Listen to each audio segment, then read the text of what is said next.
Good evening and welcome to the hashtag. These days, new gadgets are being invented faster than ever before, and with younger generations seeming to adapt a lot quicker than me, I suddenly find myself feeling older every single day. Some of you will say, yes, it's easy to feel left behind, and this is what makes you feel old. Some of you will also point out that technically, as each day goes by, my body is also aging biologically by 24 hours, so this may also be contributing. To the first half of you, I say, yes, thank you, I'm feeling left behind. Exactly, thank you.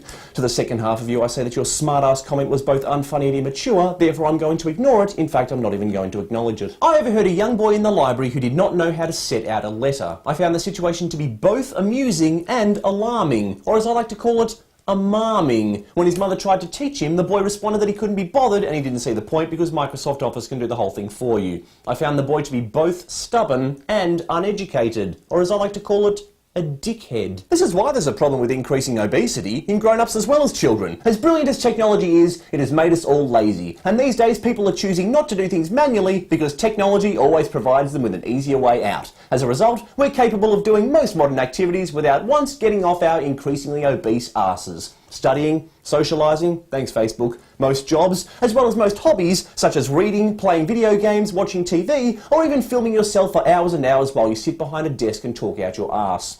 Obese though it may be, it can be very witty and quite bitingly satirical. Ironically enough, even after a productive morning of work at the office, paperwork, emails, lectures, meetings, i.e. sitting down, sitting down, sitting down, sitting down, we then finally get the chance to give our bodies a break from all of the prolonged inactivity when our lunch hour comes around. Excellent. So what do? What do we do?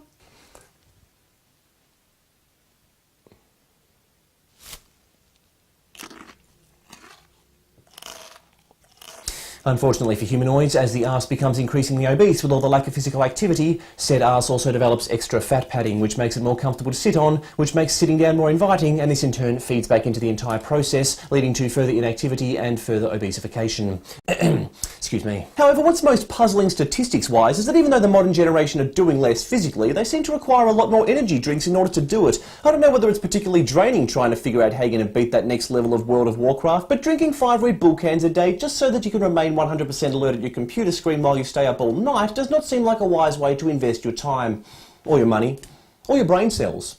And they say they don't have enough time to do their homework. And phones! Aren't they just the bee's knees? In fact, they're the bee's entire legs. They're brilliant. We humans just could not live without these amazing new gadgets that were only invented last week. Kind of makes you wonder how the human race managed to survive and prosper in the 6 billion years prior to their invention.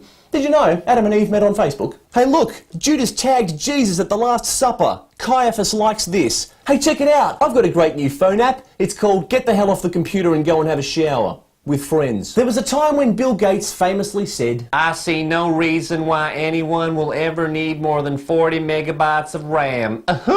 People laugh at this now because it sounds silly by today's standards, but he was right. Cheers. We were fine. We did not need more than 40 megabytes of RAM. The problem is, people start to invent bigger programs that use more RAM, everyone starts using those, older programs become obsolete and stop getting made, forcing everyone to upgrade, and before you know it, everyone suddenly needs a whiz-bang new 50 megabyte computer because society no longer caters to anything less powerful. What do you mean all the bookshops in town are going out of business? Oh well, guess I better go out and buy myself an iPad. Oh, burn, Mac. I would happily boycott every brand new unnecessary gadget that ever came out. But unfortunately, because our society just insists on continuing to adapt the modern way of life in order to make these brand new gadgets an absolute necessity, I get the feeling I may as well be boycotting food and water. Yes, children, technology does a lot for you. Yes, it makes things easier in a number of ways, but the way I see it, until we have a phone app that will actually go to school and do your exams for you, do your housework, socialise with your family, and provide you with adequate sunlight and fresh air, call me a dinosaur, but I reckon you ought to turn the sodding computer off once in a while, and maybe, just maybe, getting out there and learning some good old-fashioned life skills.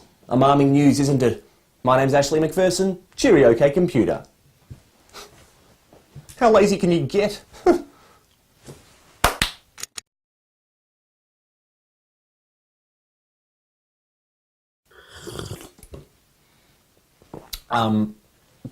Yep, okay, yep, I remember now.